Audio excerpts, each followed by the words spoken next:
This is my 1919 New Britain. It's seen better days, but I'll give you a little walk around of it. You don't see many of them. You can see the emblem's a little bit crushed. The top of the radiator got something fell on it. Fan still amazingly turns.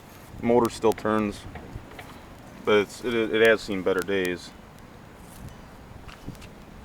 I'll come on over here to the magneto and carb. It runs a Kingston carburetor and a Sims mag. Not really sure what it has for pistons and valves in it. The steel wheels are kind of falling apart, but there's not many of these still in existence. I've heard there's only about 4 or so.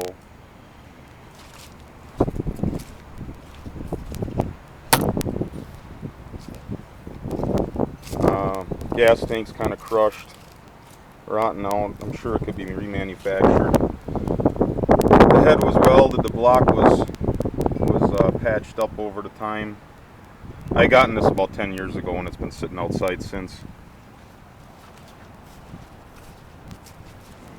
There is a nameplate down underneath here that states New Britain, Connecticut, USA. Has a serial number on it, and it has the model number on it.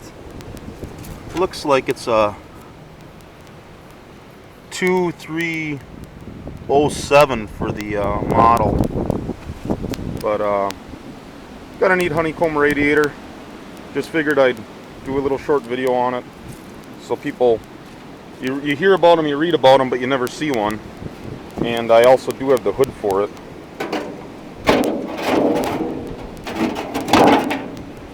So that's how it would have looked back in the day, minus the rust. Alright, thanks for watching. Bye-bye.